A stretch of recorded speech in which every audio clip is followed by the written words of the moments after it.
Welcome back to the Hoops Temple podcast. Y'all know me, Nathan Schwartz, and joining me from Sacramento, Possible Chairs, Aaron Schroeder. How you doing?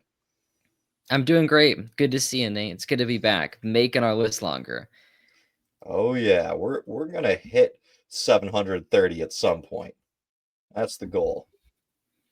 I'm off school until like late January, so we'll get 7:30 by the time that's done. What are your schools? Actually, I guess that's late Winter January is break. a little bit weird, but yeah, Michigan, we have this thing called snow. I know you're a Californian. I'm not sure if you've ever seen it. What is it? Um, it's I want you to picture rain mixed with Oh, like cotton candy, but super freaking oh, cold and really white. You know the expression "Snow White"? oh, Not the yeah. Disney princess, but Okay. Do you like guys have that stuff? yeah, Just like a little bit of yeah. it, right?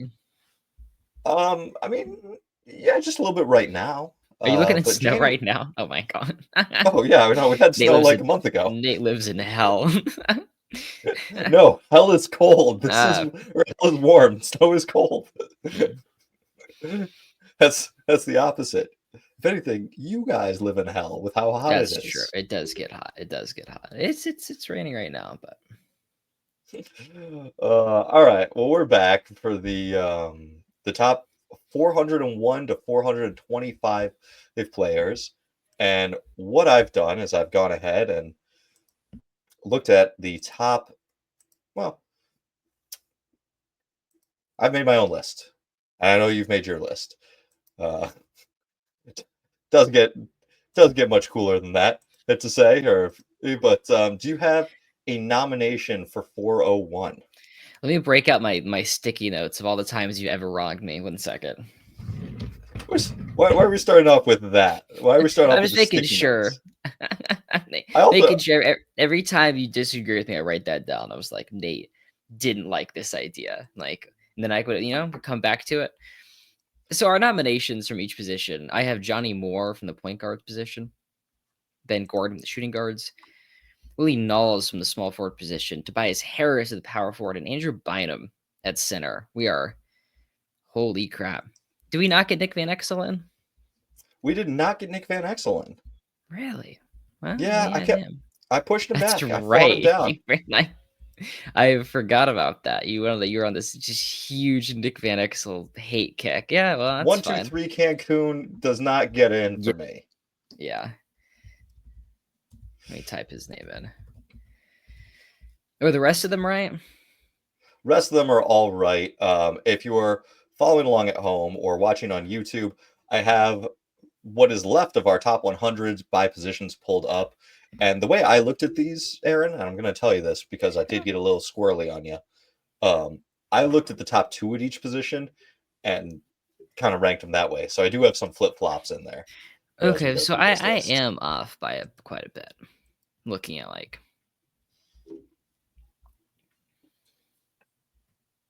Looking at your guys and the guys I have. So I don't. That is, did we not get Tom Meschery in there?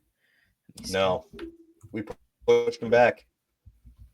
Man, I'm just getting hammered. Let me see. All right, let me get this right before. Yeah, okay. Let me add in some names, and then we'll continue like this never happened. We're just, Who was the power forward? Jack Coleman. power forward is Jack Coleman. That was your guy, huh? It's like the I defensive, do like me some, the best defensive player. Okay, I think the not the rest is right. best, but a pretty solid one. Big member of the all white Hawks team, the St. Louis Hawks, last all white champions. Mm. I wonder who was the last team because the NBA was pretty consistent with that, but because like the Washington Commanders, as they're known as today, I don't think they had their first African American player until like the 70s. Like the NFL The was NBA not. Go ahead. the NBA has like a really interesting like kind of fight to like who has the first black player on the teams.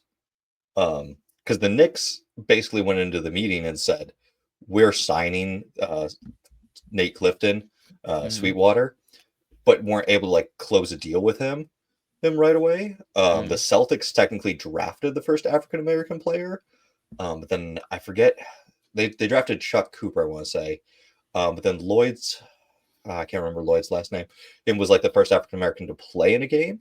And Mm. meanwhile, the teams from the NBL, the Syracuse Nationals, a lot of these other teams had the like remnants of the Renaissance team, in the Harlem Renaissance, that was like a fully African American team and did have some integration in the mid '40s. Is like Mm. sporadically, yeah. So there's like all of this mix to like who gets to actually claim the like first African American in the NBA. Hmm. It was I think 1962 with the commit. Not as late as I thought it was, but that's still much behind the other. Much behind the other. I know it's shocking that's that the Redskins wouldn't bring in African American players, but um, okay. We're gonna start over or start from where I picked off. So our nominations for each position are Johnny Moore, Ben Gordon, Tom Eschery, Jack Coleman, and at the center position is Andrew Bynum. At this point, wait, one more time. You left out Nick Van Exel. motherfucker. Our top 2 point guards are Nick Van Exel and Johnny Moore. Top 2 shooting guards are Ben Gordon and Monte Ellis. Top 2 small forwards, Tom Meschery and Willie Knowles. Top 2 power forwards, Jack Coleman and Mickey Johnson. Top 2 centers, Andrew Bynum and Andrew Bogut. The Andrews. The Andrews. All right. Well, who's your nomination? So I told you I was going to get a little squirrely, and I'm starting off the bat squirrely. I'm going with Willie Knowles. All One of right. the few multi-time All-Stars we have left in here. Late 50s, early 60s player, and like 4-time All-Star. He averages over 20 points per game for a 3-season stretch. It's 23, 13, and 2 assists. Now, like the Knicks were bad. 3 of his 4 All-Star appearances come on sub 30 win teams. And like some of his teammates have talked about how when Wilt and Bill showed up, if you didn't have Wilt or Bill, you just like you were left behind. And Willie was kind of like the one guy that's fighting to try to keep the Knicks relevant in a league where they have no interior presence, no defense, and just are woefully outmatched. I think if he's on the Celtics, like I don't know that he goes down as a Bill Sharman, but I think his career probably looks a lot more like Bill Sharman than it does Willie Knowles if he's in Boston. Well, hey, good for him. He ends up playing in Boston anyways. He He spends the does. last 3 years of his career there and picks up 3 championships and averages like about 10 points and 5 rebounds. But I mean, 23 points in 13 boards a game or 21 and 14 with MVP consideration. Really good free throw shooter for the era. I mean, over 80% for the 60s is pretty ridiculous. He was in the top 10 uh, 4 times for free throw percentage. So I think that's a good pick. Yeah, there's only so much you can do in that era where you can't move, and I think this is also a thing that people get lost a lot with when they look back at like how many Hall of Famers did Bill Russell have? Oh, you get guys like Willie Knowles who, at the end of their career, when they're no longer a 22 and 13 guy, are like jumping on and playing those spot minutes, and that's super helpful. I mean, Yeah. just imagine tossing like can't think of an old Hall of Famer that's tossing like a Chris Paul on the end of the Celtics bench. Like you're not going to win because you now have Chris Paul, but it sure as hell is nice to have a Chris Paul on Boston right now. I'm surprised Knowles isn't in the Hall of Fame, given the era, given the And 4 All-Star appearances. given the fact he's a Nick, like Yeah, those guys used to and get overrated. and also just I mean he's African American and it's like 19 like late 50s. Mm-hmm. Like yeah, something to consider there just for the era, the pioneering, the trailblazing. But still, okay. So the next is small forward. Well, that brings up Eddie Johnson. Is this the bad one? This is the bad one. No, Ah, this this is the is good one. yes, Eddie Johnson, who's drafted in 1982 versus Eddie Johnson, who's drafted in 1978. The small forward Eddie Johnson and was we'll talk about him later. decent player or good player. The shooting guard Eddie Johnson was incredibly fast, and only part of that was the cocaine. Um, and cocaine is not where this man's sad career ends. So, uh, good Eddie Johnson to distinguish. Eddie Johnson might be a good pick here too. Wins the Sixth Man of the Year award from 1983 to 94. Puts up 18 points a night on 48% shooting. Like a very Jamal Crawford kind of esque career. Mm-hmm. Good scored, not much else. Played for forever. I think he has the most points ever off the bench. Or no, the most points ever for a player never to make an All-Star team. One of those few. I could probably check that real quick. I was trying to think who was the buck from the mid '80s. Was it Paul Pressey or it's not Brian Winter? It's that I played behind in Marquise Johnson and Sidney Moncrief. It might be Paul Pressey. Yeah, Yeah, Paul Pressey played for the Bucks. but was he their scorer or was he the utility guy? We've got I too think many he was the '80s utility. bucks. Ricky Pierce was the scorer. Ricky Pierce, that's who I'm thinking of. I feel like he had the most points off the bench in a season. Maybe that's what it is that I'm conflating. I don't love Eddie Johnson here. I've got him just a few spots back. But how would you Mhm. feel about Ben Gordon, I Mr. could feel Fourth good Quarter? about that. I wanted to note Johnson has the second most points of any player never to make an All-Star team versus Jamal Crawford, which I should have gotten because I'd already mentioned him. Ben Gordon has some really nice playoff performances. You get the I think 07 beat down of, or was it 09? You get the Oh, 09 beat down of the Heat of Wade's best season. yeah. Him and Luol Deng. I remember how much you loved Deng. Then we'll get to him at some point in here. No way, we don't have Luol Deng ranked already. Yeah, we do. He's 270th. Come on. Okay. We got to Luol Deng. Yeah, I don't know what you're so mad about. We got to him. I'm not on anything. In 2007, the first round again. I was right the first time. 2007, they sweep the defending champion Heat. Ben Gordon averages 25 points, 5 boards, 5 assists. I mean, that's a fantastic series, playing 43 minutes a night. Has 2 other series where he plays over 40 minutes a game and scores 20 points a night.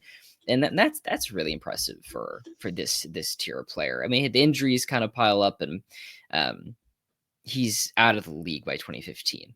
His last season, he was 31 years old, but really quality late 2000 seasons. Also, Mr. Fourth Quarter as a rookie, he has 21 fourth quarters with 10 or more points as a rookie. He's just like a huge come from behind type of guy.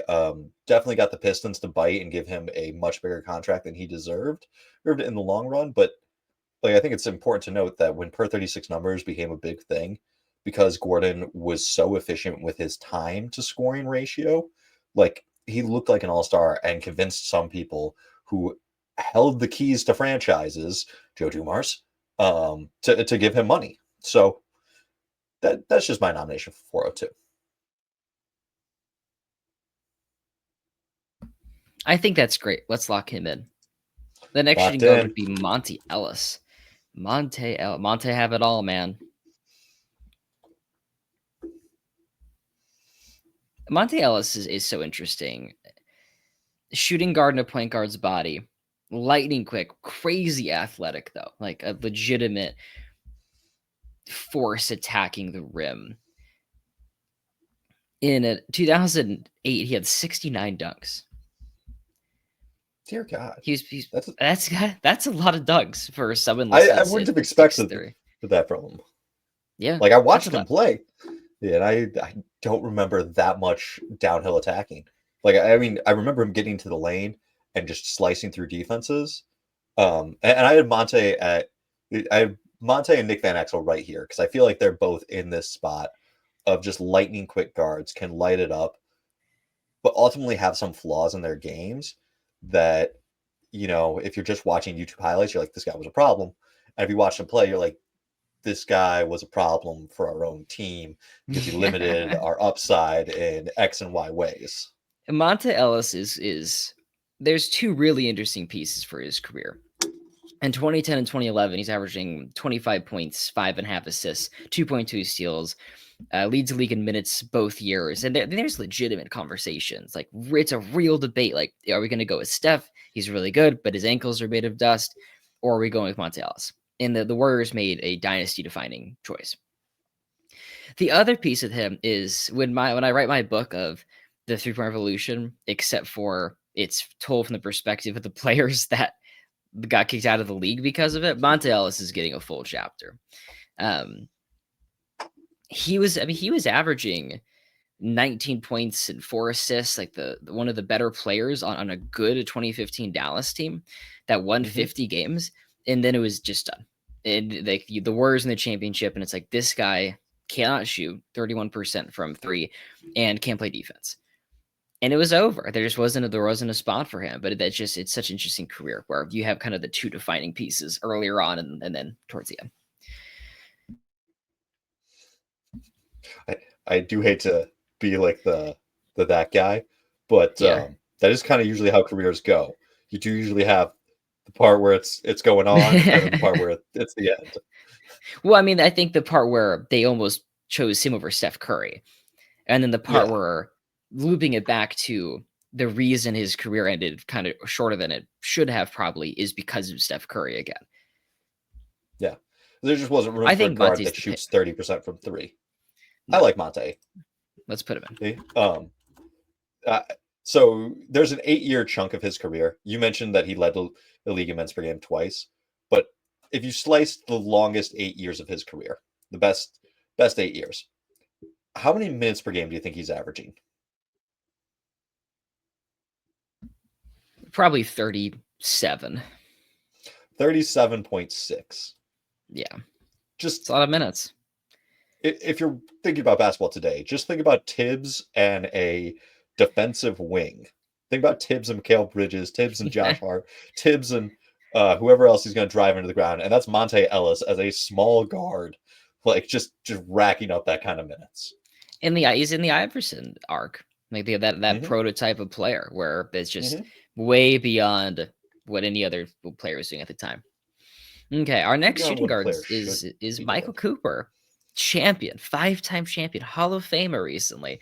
I think this is. I mean, if you're listening to this podcast, I think you understand why Cooper's so low. It's just the responsibility on the team. He was this amazing 3-and-D guard, but we're talking way back in like the 5th or the 6th best player on these teams. And I mean, I think Monte Ellis could have been the 5th or the 6th best player on a title team. I think a lot of people can. I think about 400 people could, and that's why we're here. Yeah, so I've been doing my like rookie ranking series on not rookie ranking, just rookie like checking. What can these guys be in the future? And I split them out, and I'm like, you've got you've got out of league, end of bench, key bench, starter, substar, all star, superstar, and people have like on multiple videos have been like, I think that actually like the key bench player is better than the fourth or fifth starter. And I'm like, yeah, because really fourth or fifth starter to like bench guys are just rotational fits of like you can interchange these pieces. And I think Monte Ellis at least was like a sub star. Like he could be a third piece if you had the right two first pieces. Whereas I don't think Cooper is ever being above being that starter 6-man fringe type. Um, Oh, sure. And even like the 2011 Warriors win 36 games. Like, I mean, like Steph is playing and like he's hugely impactful. But, like, this is a horrible team. Darrell Wright, David Lee's here, who's pretty good.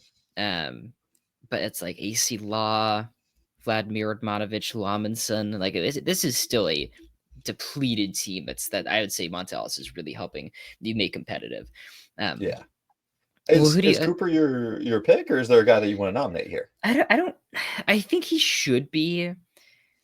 I think the contributions to winning outweigh the rest of these guys, like who are like actively trying not to win.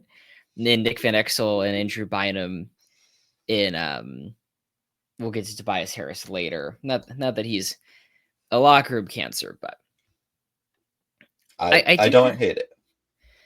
I do kind of feel about well, let's do Cooper. We'll put Cooper in. And then we should look at the power forwards.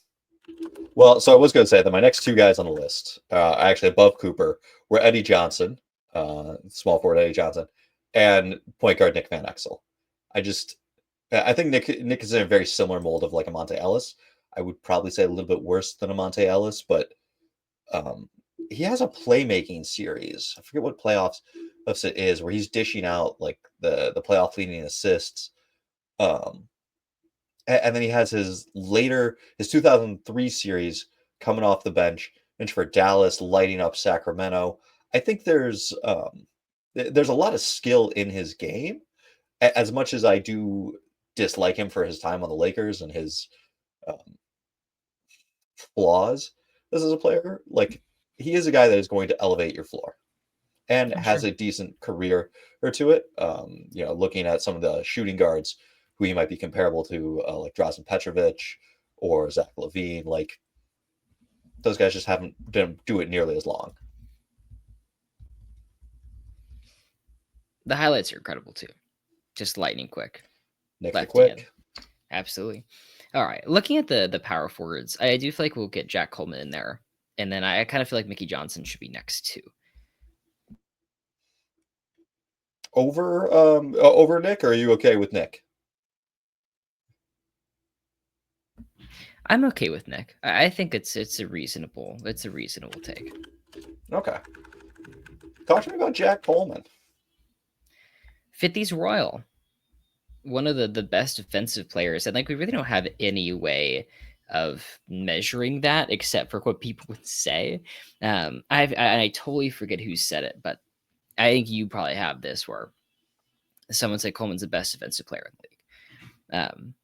Or that he's ever seen in a time where like Bill Russell was playing. Like his ability to basically guard anybody was seen as so valuable. Where I think Russell, like basically saying Russell is Rudy Gobert, he protects the rim at a crazy level. Have you seen like Jack Coleman's abilities to guard anybody? And like I think that's a pretty cool case. He wins the 1951 championship and the 58 championship for the Hawks as well. I think we're getting guys conflated or flip-flopped. It might be Jack Coleman. I'm just looking through other names. I felt like that was someone else that I made that case for. And I don't have it in my notes. But so the thing that I do have in my notes is that him getting blocked sealed Game 7 of one of the Hawks like Celtics championships. It's known as the Coleman play. In that I do think you had said all that already about Coleman. We had Jack Coleman ranked, and I think he ended up getting bumped out for some reason. And so I think you already gave that whole case about a player we've already ranked, and it was him again. it was Mel Hutchins that was the defensive mastermind. Right. So who is this guy? Well, I guess we could take all that out. Jack Coleman, and we're talking about players from the 50s and 60s and trying to remember and write down everything that we find on these guys. Yeah, Coleman was just a really good player for the Hawks. He gets for the Royals and the Hawks, the St. Louis Hawks, where he gets that title. No, sure, yeah, just towards the end. Yeah, I want to say he led the finals in minutes played that year. He's just a solid, consistently good player throughout early 50s basketball. Will contributes heavily to two title teams. Does get his All-Star appearance. Just kind of a workhorse rebounder. He also is one of the guys that when the lane expands from 6 to 12 feet, he stayed in the top 10 in field goal percentage. So like the kind of moving out, you can't camp near the basket as the game tries to modernize. He still remained as effective. Actually kind of gets more effective as the lane gets moved out. Has his best field goal percentage season the year afterwards. As the shot clock comes in, he becomes a first-time All-Star. Just a guy who kind of saw the NBA through its early years. Yeah. I think you get he played 22 minutes a game in the 58 finals and 32 minutes per game in the 57 finals. But he plays in 21 playoff series overall, which is pretty tough for the era, given that it's mostly 1 or 2 rounds or 2 or 3 rounds at the most. He plays Mhm. in the top 20 for assists per game 3 times and the top 20 for rebounds per game 7 times, which is pretty impressive. So we'll slot him in. Sorry for mixing up my guys. If you don't mix up guys this deep in, like I don't know what you're doing. You I don't know. really, You either yeah. have like a steel trap of a memory, or I don't know what to say. You should be mixing up guys at this point. Okay, who's our next small forward? So our next small forward, we still have Tom Meshery on the board, but I am much more interested in Eddie Johnson. Meshery, I know I pushed him when we did small forwards, but I think Eddie is just an all around better player, or especially Mhm. in terms of like better player to his era. Um, So I had put him in. I had put him in at 405. I had Cooper 404, Johnson 405, then and Van Exel, Mickey Johnson, and then Jack Coleman. ah, I missed it then. Okay, then we have both Meshery and if we so choose, we go down to Danny Granger. Our top of the boards is right now point guards. We've got Johnny Moore and Doc Rivers. Shooting guard Jamal Crawford and Drazen Petrovic. Small forward Danny Granger, Steven Jackson. Power forwards Mickey Johnson, Tobias Harris, and our centers the Lonely Boys, the Andrews, Bynum, and Bogut. I can't believe you put Andrew Bogut below Andrew Bynum. Andrew Ah, Bynum's a fucking moron. Like I think that's really important at this point. That's one of the dumbest players. I think Bogut, like good defense, brutal screens, helped the Warriors win a championship. Like Andrew Bynum's so fucking stupid. Like the half and half haircut, the hurting himself bowling. Like the greatest NBA story ever is him getting traded. I think it's to the Pacers, is some team, but he didn't, or the Cavs. He didn't want to be there, and so in practice, every time he got a pass, he would just shoot it from wherever he was. I don't know how far away from the basket he was, and it's like that. I think it kind of defines Bynum's career. for me, Bynum is a huge part of those two LA championships, and his injury in my mind cost the Lakers in '08. Like as much as you're going to hear the Celtics say, you're like, we didn't have Perkins and 10. Like the Lakers didn't have Bynum, who was burgeoning all-star at that point. Like uh, Bynum's strength and interior presence down low allowed Powell to float outside when we went up against more physical teams. And then the fact that he was still younger, he could be moved to the bench. You put Odom in there against more finesse. Like it just gave the Lakers such versatility. And I think he personally peaks at a lot higher position than Bogut. I could go either way. I'm, you know, we're this deep in. Hmm. Um, but I lean Bynum.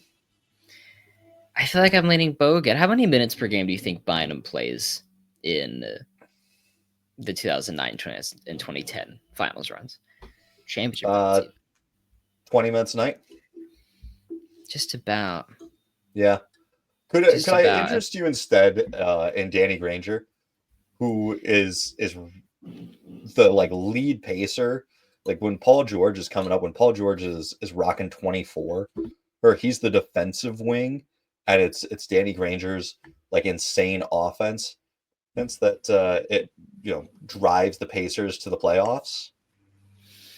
I actually feel like I was too high on Granger. I think I showed up in those seasons, like when we did those, and was looking for like that peak. But I honestly feel like what was more valuable for this tier of player because it's gonna be more consistency. Because Granger, like Okay.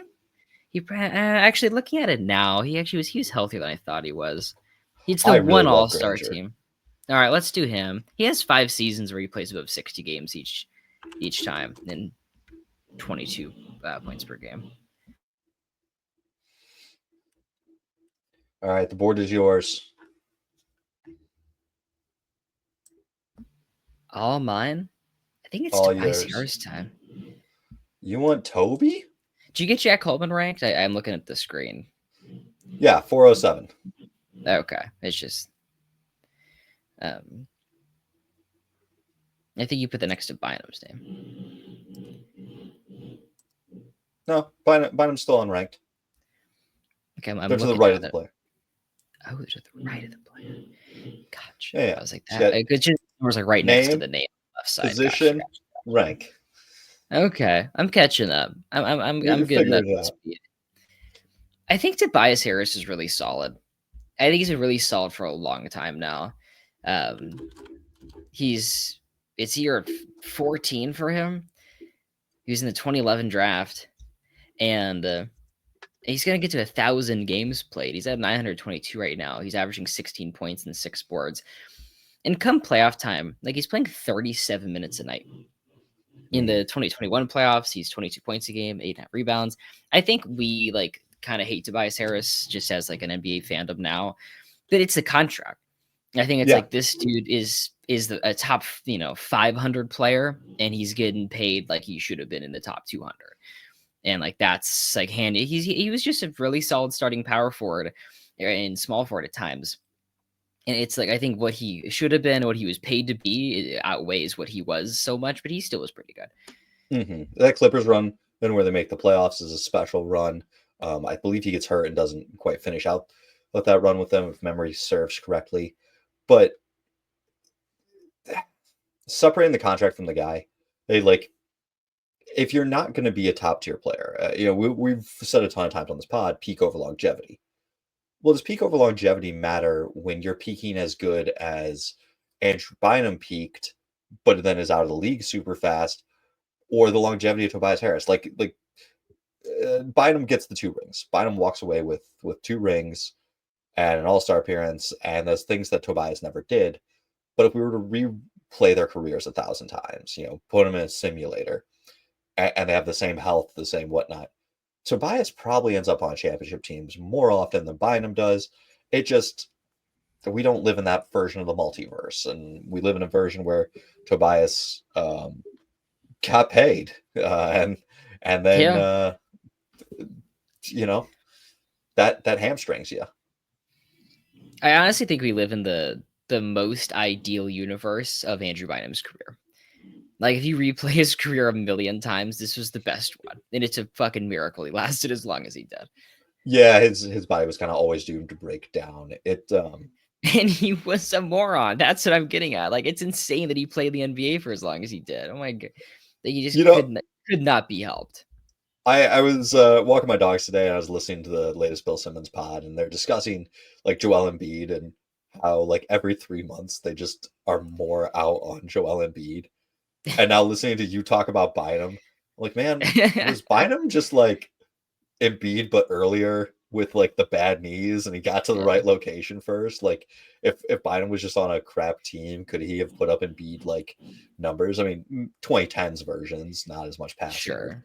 mid range, but like you know, just not doing it. I feels weird to say that much and be like, so Bynum 409 or like I maybe kind of like Serge Serge Ibaka? Ibaka. Yeah, I Let's think Serge do it. Ibaka is the next guy. I just remember there was a point where it was a big four. It was Harden, Westbrook, Durant. I don't know why I led it with Harden there. I'll correctly order this. It was Kevin Durant, Russell Westbrook, James Harden, and then Serge Ibaka. He was Serge Ibaka, 3.7 blocks per game in 2012, averaging 27 minutes a night per 36. It's 4.8 blocks per game. Like the block percentage is just insane. He was second in defensive player of the year voting that year. He was third the next year and fourth year after that. It's interesting. I also feel like he played 20 minutes a night for the Toronto team, but I just thought he was crucial to like championship. I thought every piece of that team Hmm. was really important in what they brought, and I think his defense and physicality, some floor spacing stuff, like he paired really well with that Marcus Gasol. Yeah, and he gave him the flexibility for when Pascal had a bad game or wasn't, didn't have it going. You didn't have to rely on him. You could play Pascal when he was playing well, but if he wasn't, you had another option. I think that's incredibly valuable. Um, I do just hate the block percentage thing. there's an old Kirk Goldsberry article that like talked about it, and it was kind of the idea and the perception behind shot blockers and looking at all of these other things. And he was blocking a ton of shots because he was kind of new and fresh on the scene, and people were like, we can go up for layups against him, like, and then he just would come out of nowhere and block them. Versus Dwight Howard, who teams would like drive in and be like, we need to kick out or pass, or like would do these other things. And Kirk, of course, has all of these like spatial mapping, and so it was like, Dwight is blocking less shots per game, less shots per this minutes, because people are scared of Dwight. Kind of in the same way, I think this will eventually happen to Victor Wembanyama, where people are just scared to go up against him. They are right now. And like eventually Ibaka got that way, and like his block percentage plummeted because people stopped shooting near him, which I think is the ultimate sign of respect for a shot blocker. I think the big thing is that we have those stats now. It's been really interesting to see like it's like rim deterrence basically, like because you had mentioned something really great a long time ago, like doing these rankings was like, what's the best thing a defense could possibly do? And it's a shot clock violation. It's like that nothing goes into the other than forced turnover, basically, if the shot clock violation, like that is 0 goes into the box, like nothing happens. It's almost like it's the absence of something that make a defensive player so good. And it's why why does Josh Smith have such a high block and steal percentage? Yeah, you're into the issue. It's like he hunting blocks looks good, but it's finicky. Yeah, gambling for steals, like I did a whole thing on box plus minus that I still haven't posted it yet, but box plus minus is incredibly driven by steals per 100, at least the defensive box plus minus. And if you look at the guys who got steals per 100, some of them are really good defensive players, and some of them are guys who gamble for steals. And so it's just it doesn't tell me if this is like a good or a bad thing. It's just a thing. So I think it's a lot of noise. But can I make a case for someone? I'm assuming you said yes. Go ahead, because you're a brilliant scientist and basketball historian. Yes, you're a brilliant basketball historian. I wanted to mention Serge Ibaka as a part of one of the worst trades ever. Orlando traded Ersan Ilyasova, Victor Oladipo, and Domantas Sabonis straight up for him. What a terrible deal. That's so bad in retrospect. That's so bad. It was a rental too, because I think he stayed, and then he got flipped again. Yeah, it was in the offseason. They flipped him to Toronto in 2017. Yeah, they're like, oh, he is not a superstar. We dramatically overpaid for this. And they traded him to the Raptors for Terrence Ross and a first. Can I? Jesus Christ. Are you familiar with Ibaka's cooking show? Yeah, of course. Best thing on YouTube.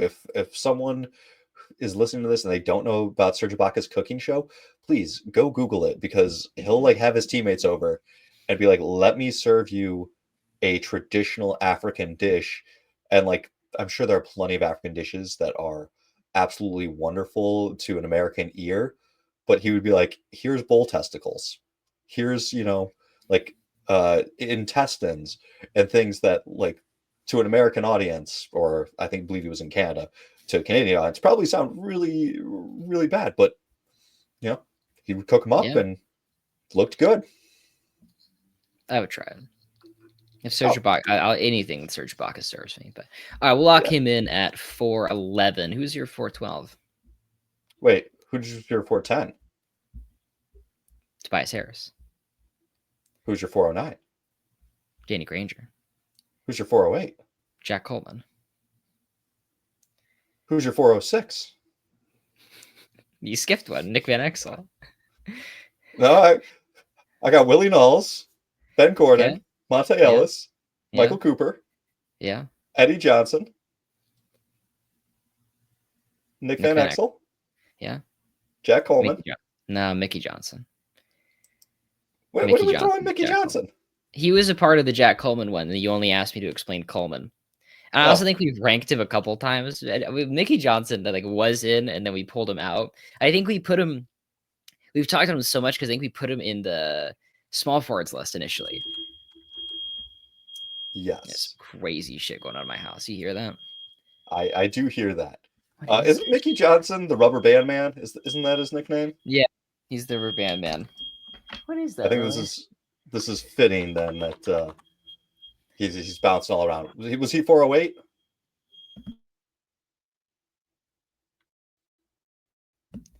407. Then Jack Coleman 408. Danny Granger 409. Tobias Harris 410. Serge You have Ibaka muted yourself 411. due to fire alarm. What? Did you hear what I said? I don't hear the fire alarm anymore. I gotcha. All right, no more fire alarm. 408, 409, 411. My next. Do we have? I've got this all mixed up. Granger or Harris? Where do we go? We went Granger over Harris, I had right? Granger at 409, Tobias at 410, Serge at 411. Okay. I Okay, I'm want to gonna talk. complain about somebody. There was this guy on Twitter. It was like the helpful player scorer, and it's like it's a system very close to me. And he had like Serge Ibaka in the 150s. And I was like, if your scale that you made put Serge Ibaka in the 150s, like fucking trash it. Like just go back workshop this dude. You don't have to go like you don't like, he has like a couple hundred followers and he seems like a really nice guy and like we talked for a little bit. I was just like, you don't have to go public with this if it's not already. Like Hey, hey. I bought Sports Illustrated's Basketball 100, and in the back of the book, they're like, "So we did a matrix to help us try to figure out which players to look at for this top 100, and here it is." And Karl Malone is 6, and mm, like Magic Johnson is 20, and Kobe is like 24, and it's just um it's interesting because there are some guys like Blake Griffin sneaks into the top 100. He's like 99. I'm like, yeah, I feel like that's a good thing for Griffin.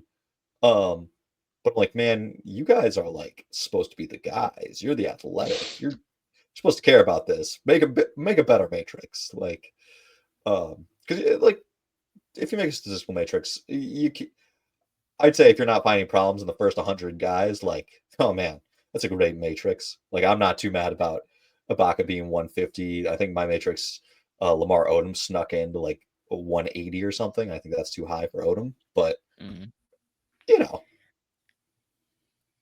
I think one part of it was like finals appearances count like for anybody. mm, It's just like making a finals gives you a point. And it's like, well, how much credit? I mean, how much credit is Serge Ibaka getting for 2012? Like he gets some credit, right? But I think it's like, come on, let's workshop this a little bit. Let's. yeah. Okay, who's your guy? Who's your guy? My guy is Johnny Moore. Um, I'm gonna reread the quote that I probably read last time around, but it's now been I don't know how many months. Uh, Moore's style represented the ideal of unselfishness that would become evolutionary in the dynamic of the Spurs dynasty. The flowering of the Spurs' beautiful game was rooted in Moore's style. His command of the floor, while feeding the league's most prolific scorer, set the stage for the following phase of San Antonio's superstars. But Moore was more than just a facilitator. That's hard. Moore was more than just a facilitator. He could also take over the game with his intimate dribble and swagger. Moore's teaming with Alvin Robertson created one of the best San Antonio Spurs backcourts ever. Together, the Twin Terrors shredded defenses night after night. And like he's got a stretch in the 83 playoffs where he's 22 points a night, 15 assists, and 2.5 steals. Like he ended up getting what's known as desert fever, which his headaches and Uh, nausea and whatnot. That he needed surgery and he lost almost 30 pounds from that and was just never the same. So like you see a sharp career decline. But when you ask who was supposed to run with David Robinson, Johnny Moore. If Johnny Moore had been there, that maybe Robinson gets a title. he has some great playoff series too. Yeah. That was a wonderful quote. All right, let's lock him in at 412. I think my And I next want guy is this Steven Jackson. just want to say, I want this to be a lesson to anybody who wants to write a blog on the internet. I'll find your blog. This was poundingtherock.com, and I will read your quotes, and they can shape opinions. The word has power. The written word. Yeah, pen is mightier than the sword. Mm-hmm. You know what's interesting about Steven Jackson? I feel like after his career, he decided that he was Michael Jordan. But during it, I actually feel like he kind of fit in pretty well. Like he plays like a standard role on San Antonio, wins a championship. He fits in with a bunch of guys that are about as good as him in Indiana, and in Golden State, and wins the We Believe Warriors series. Like the way he played and who he played with didn't really reflect on anything he said after he retired. Um, you get 15 points a night over 850 games, and pretty good defensive player as well. I think he's mid 2000s Kyle Kuzma of in his younger. You're muted. I want to know what that reaction was. That's so mean. Kyle Kuzma's way. I don't. Kyle Kuzma. I'm going back because he made the top or no, he didn't make the top 100 power forwards.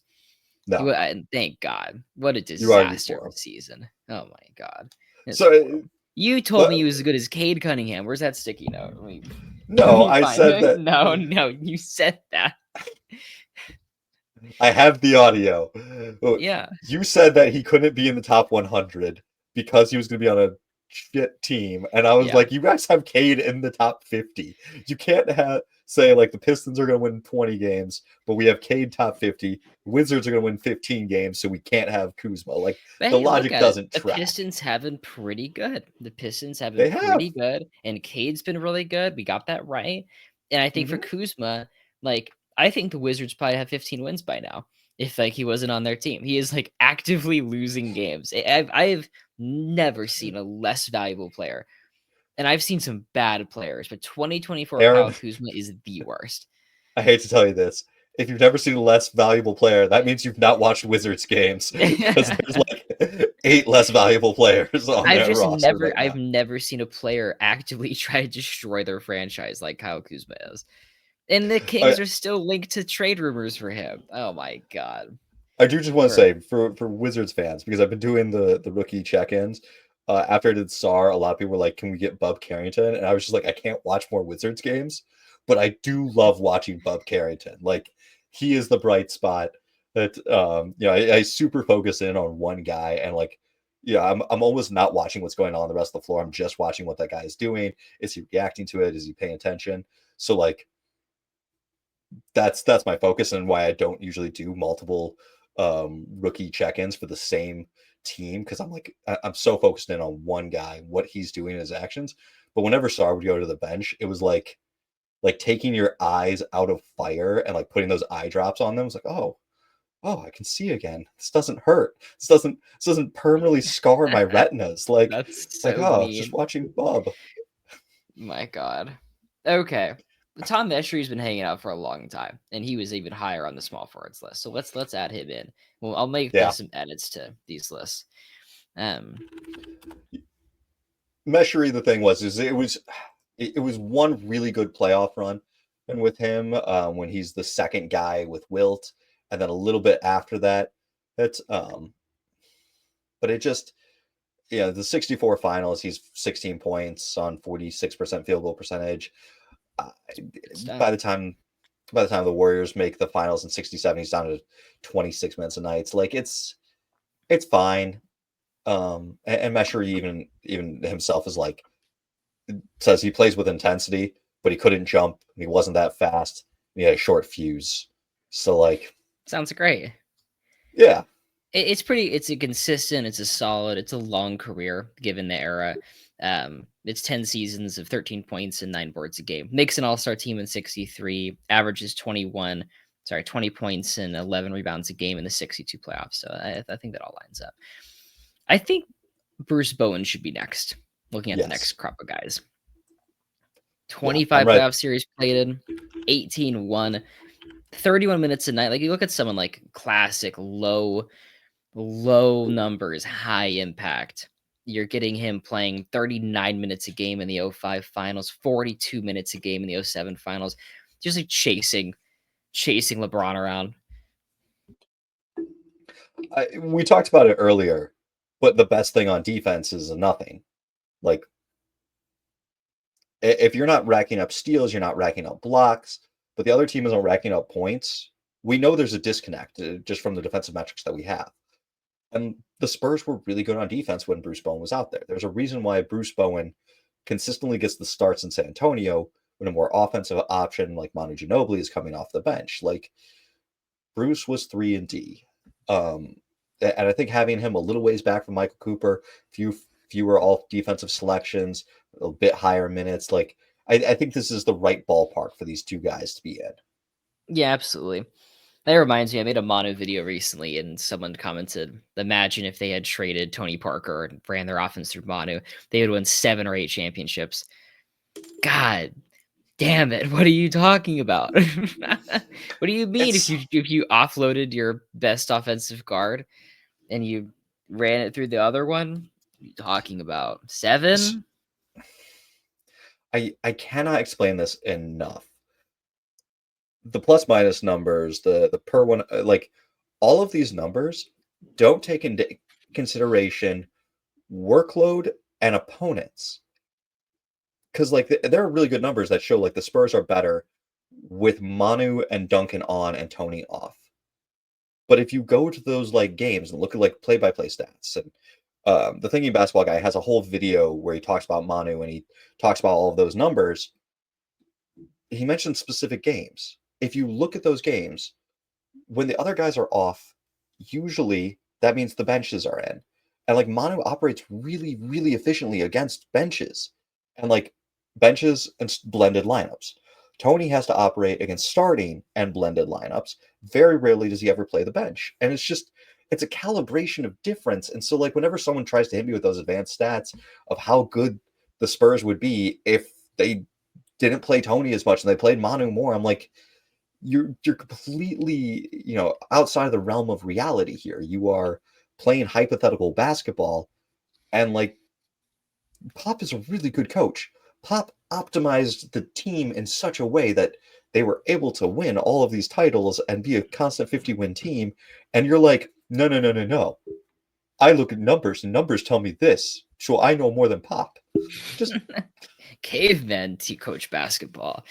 Cavemen make uh, fire. I think like I don't know. They're breaking down walls in my house right now. It's not gonna. At some point, they're just gonna come through the door, do the podcast together.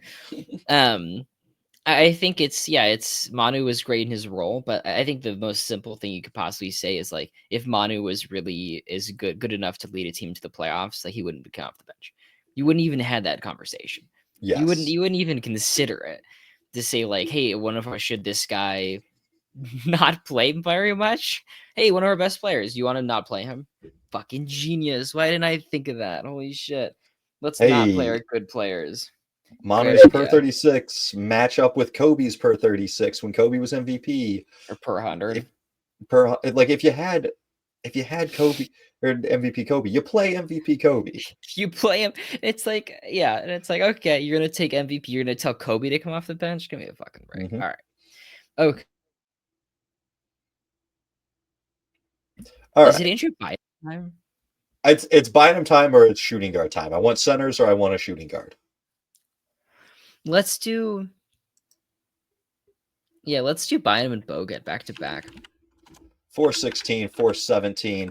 And then I think we have a little bit of drop off before we get to Mehmet Okur. Or actually, I wouldn't hate going Arvydas Sabonis first. Sabonis should be ahead of Okor. Let's do that. Yeah. And honestly, he could be next. Like, I think that the Blazers are absolutely stacked, but he's really good on great teams. Like, I mean, overall, like his 1998 season, averaging 16 points, 10 boards, 3 assists, 50% shooting, like on a team that wins 46 games. Like, I think you see him be kind of the standout player on those teams for in the earlier years. Yeah, I think it's interesting. When he comes over the league, he is 31 years old. So you're already getting kind of a past or prime big man who had a fair amount of injuries. And like, I hate seeing well, Sabonis couldn't come over earlier because of Iron Curtain and whatnot. No, no, no. The Iron Curtain fell. He had the opportunity to come over. Sarunas Marciulionis. Ah, that's not how you pronounce that name. How do you I pronounce think that? I'm pretty close. Cernus, Marcellinus. Sarunas Marciulionis came over as early as Great, yeah. '89. Um, Arvydas got drafted in '87. Arvydas chose not to come to the NBA because he was worried about his body standing up to an 82 game schedule, all that travel, all that pounding. And so he chose to play in the Euro leagues for years. It wasn't like he was trapped over there, or he had opportunities. He signed 3 year contracts. He could have come multiple times. Um, but still, when he does come, he showed you why everyone thought he would be so good. Like even at 33, it's 16 points per game, 10 boards, 3 assists. Like, yeah, if we'd got him at 27, the league would have been much better off for it. Honestly, it's a miracle he played as long as he did. Like for Oh someone yeah. coming over, I'm trying to think of a good comparison. It's like if Patrick Ewing didn't play here, then he played in Jamaica because he's from Jamaica, right? Mm-hmm. Um, and he played there for the first 10 years of his career. And then or the first 15 years, and he came over and it was just like Orlando and Seattle Ewing, who's more ice pack than person. like that's the like you can understand like some of the highlights of Sabonis in the EuroLeague is just insane. Like he is so big and so slender. Like the version that came over here was like dad strength Sabonis. Like he's just Yeah. huge. Like I think his head was twice as big in 1988 than it was in 85. Yeah. I mean, just picture Joel Embiid in 2 years, and that being the first time you see him play in the NBA. Like, what do you think Embiid's going to look like in 2 seasons versus what he is now? Embiid's a great version or a great example. Like yeah, Embiid and but the fact that he like Sabonis played all 50 games 1999, like over 60 games every single season. He Mm-hmm. retired and was like, I'll come back, came back again, like and never had for someone that had I think both of his knees done. I think he tore an Achilles at some point. Like he was I can't believe he played as long as he did. Yeah, his first playoffs, 24 points, 10 boards. Like, there's a lot of good ball in Sabonis. All right, 6 more guys. I want to get some shooting guards off the board. Let's do it. Ready for the run? Let's get Jamal Crawford in there. Or what are we looking at? 1,100 games, 1,000 games. Him's played 3 6 Man of the Year awards. Where it's like, no, you're never building your team around him.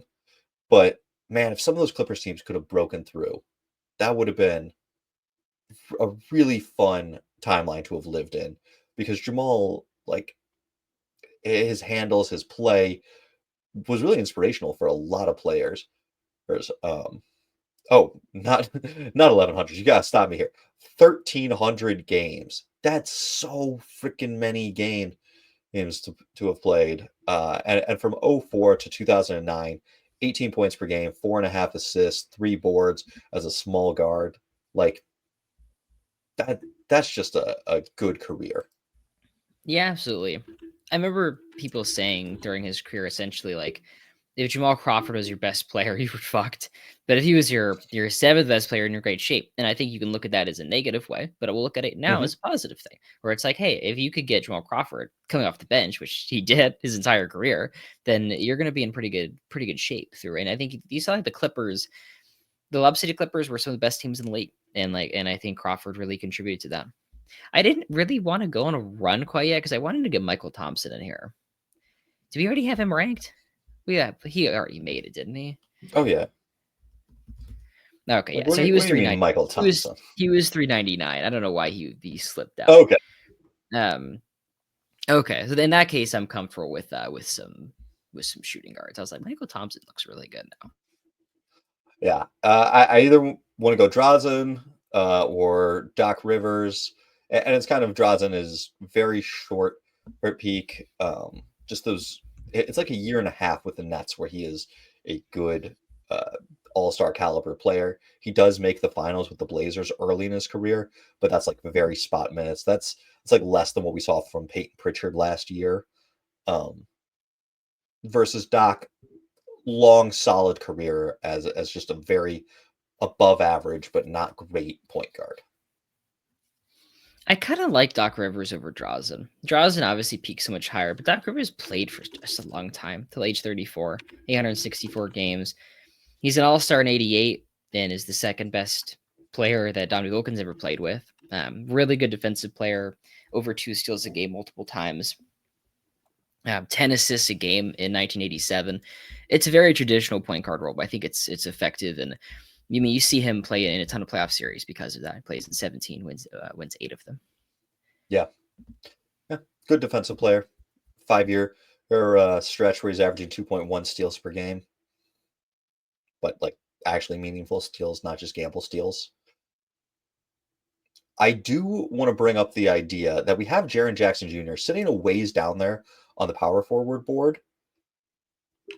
Any thoughts or considerations? Just I know we're kind of doing this mid-year, similar with Jarrett Allen and on the centers board. Because when we made these lists, it was I think actually we probably made these lists end of the regular season last year over the off season. So some of these guys have already moved up. Do we want to try to slot some of them in now, or do we want to keep them in their current positions? I think we should wait because knowing Okay. Jaren Jackson, like he's going to get hurt tomorrow. So we'll hang on to it. But he has had a really great start. 50% shooting this season, 36% from 3 on good volume. Mm-hmm. He's blocking less shots, but in a way, like I actually, for the block percentage stuff we talked about earlier, like I think this is good. I think it's a good thing for him. He's fouling less than he has in previous seasons, and so like I feel like we're seeing like a more advanced version of his game that could warrant a placement or quite a bit higher. I mean, like above Tobias Harris, like a more Yeah. refined version of Serge Ibaka, basically, where I think both him and Serge have these crazy, like, I block everything. Check this out. And we're seeing Jared actually kind of take that next step into something more advanced. And offensively, well above of the top of whatever we saw from Serge Ibaka. So, yeah, I mean, right now he is our power forward 88. By the end of this Grizzlies season, maybe he jumps up to like power forward 72 or something. Yeah. All right. So we have Drazen at 421, right? Yep. If you're comfortable with that, out going on right after Doc Rivers. Yes. So next, I had Tony Kukoc next. How do you Okay. feel about that? Yeah, I don't hate it. Kukoc gets too much hate. He's really just a super competent and small forward. Like he probably is a do-it-all. A wing, can score, pass, rebound. Doesn't do any of them elite, but does them all above average. Could fit in a lot of teams. And that year after Pippen and Jordan leave, the 99 season, 18.8 points per game, 7 boards, 5.5 assists. And then like he's 30 years old and kind of goes downhill after that because he's old and played ball in Europe back when you still smoked cigarettes in the locker rooms. Like, Tony Kukoc plays for so long, though. Like, I feel like because the rest of the Bulls just kind of turned into nothing. Jordan retires, Pippen goes to Portland. Rodman basically never plays significant minutes again for anybody. You see Kukoc play to 2006, excuse me, like 65 games for the Bucks, the '06 Bucks. Like you see, I think him and Bogut play together at some point, which is just an insane connection of eras there. He played a great 6-man role. I think you get a really interesting example in 1999 of a team asking itself, like, what if our bench was our starters and we had no bench? What if we got rid of our bench? We started our bench players, and the answer is you're the worst team in the league. Or honestly, the Grizzlies and the Clippers are probably worse. But I feel like the lockout really, man, I think some of the worst 3-year stretches ever were the post Jordan Bulls immediately. But the Clippers definitely tried. I have a theory that Donald Sterling didn't know that the season was starting until the day before. He was like, tomorrow? What? I know he's skipping all the owners' meetings. Fuck out of here. What? No, no way. Tomorrow it starts tomorrow. Do we have enough players signed? We I don't. I hate to tell you this. That's a charitable I thought for Sterling. Being like the claim of the late '90s, early aughts Clippers, the Sterling era was that he tried to run the team at the salary floor. Like they had to like really start hammering the salary floor because of Sterling, because he was just like, people are going to come to games and watch Clippers ball because the Lakers are in town and the Lakers tickets are so expensive that like the Lakers cultivated a basketball fandom, taught people to love the sport and want to watch NBA ball, and are now priced out. So like I can have a cheap team and sell tickets. And it's just I think Sterling was like cryogenically frozen. And 1 week before the season each time, like like, oh man, I'm gonna build a team together. all right. All right. We got three more guys to go. I like Josh Howard. I like Zach Lavine. I could do Bob Kaufman. That's kind of where I'm at. No, those are the guys I had next to. I had Howard, Lavine, and then Kaufman. Boom. Which one do you want to talk about? Probably Lavine. I think that the modern player is the most interesting here. Well, Levine's then I'm contract, it's very, very much the Tobias Harris situation where it's like he'll probably never play for a good team ever because he is a top 50, 60-ish guy being paid like a top 20 guy, and you just can't handle those contracts. But am I still here? I'm still here. I you're cut out still for a here. second. But you still get 20 points a night, 4 boards, 4 assists. Like flirtation with stardom, 2 all-star teams, and for some pretty good Bulls teams. And yeah, I think it's a great spot for him. Yeah. Before we fully jump over Josh Howard, I just want to get in that Howard has one of the most confusing NBA careers in my mind because like he got good and then was just gone. Like the '07 Mavs, that lose to the We Believe Warriors. Like Howard, Howard's 21 points and 10 boards, 58% true shooting. Like Howard showed up, and he's arguably the second best player on a 67 win team. Like Howard got really good really fast, and then it's just done. Um, I I almost think we should have Lavine ahead of him just because of the brevity of his situation, but Lavine definitely doesn't have that type of impact. Let's say Lavine is better. Let's say Lavine is better. I'll take I the think torch on Kaufman. Go ahead. well, I also think we're going to move Zach Lavine up probably at the end of the season. Not that like the Bulls are going anywhere, but he's rebounded as a player. I think his Well, he's his player playing. value has come up. He's actually playing, and so I think that really Yeah. helps.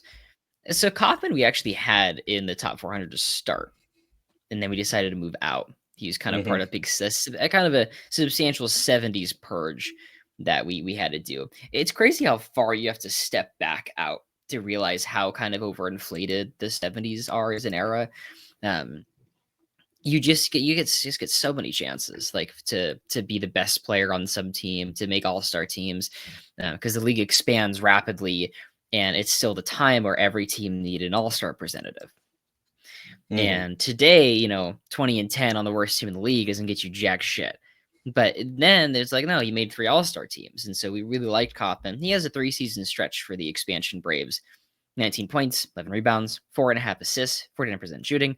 That all means he's good, but they get McAdoo in 74. He goes to the bench and never plays, basically. Like he's out of the league by the end of the 75 season. And so it's nice that he averaged those numbers for that time, but the team is terrible, and he gets replaced pretty quickly. Yeah, I got that he set his career high of 44 points against the 72 Bucks and Kareem Abdul-Jabbar. And you're like, Mm-hmm. oh man, he dropped Big 44 games. points against Kareem, and it was a 21-point loss, and the game was never close. And it's like, oh well, that maybe the 44 points wasn't that good. I do have a quote here from his daughter. uh, saying that Bob was very physical on the court. He was 6'8" and held his own against some of the toughest players. No part of the game was too small for him. He was like a blue collar worker who got the job done. I am into it. I am. I think like he'll continue to probably fall a little bit as like Jaren Jackson Jr., Aaron Gordon. I probably like Sure. more by the end of the season. But yeah. All right, we did it. 425. Woo! Aaron, where can the people find you? Possible Chairs on TikTok. Possible Actually, Chairs wait. on Twitter. I'm sorry. I'm cutting you off. I know this is bad hosting.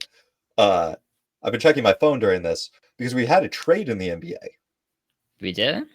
We did. Today? Today. Wait, give me the first team. I'll try to piece this together. I haven't seen anything. The first team is the Golden State Warriors. Really? Yeah. What's the other team? The Los Angeles Lakers. Don't fuck with me. Wait. No, it's the Brooklyn Nets.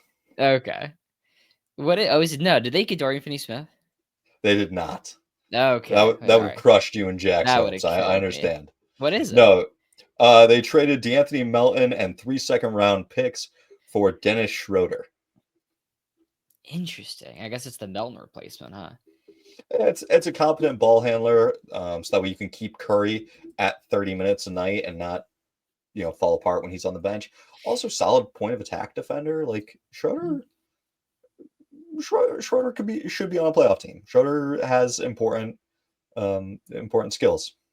I agree. You know what's interesting? I feel like, what was I gonna say? Oh, somebody. I realized this. My TikTok comments taught me this. Is me and Dennis Schroeder actually have the same last name. It's mine's spelled with an E. His is not spelled with an E, but the O with the 2 dots over it in German represents the same sound, the same OE combination that is in English. And so I was like, no, he spells it differently. He doesn't spell it differently, but it's just it's a different language essentially. The German.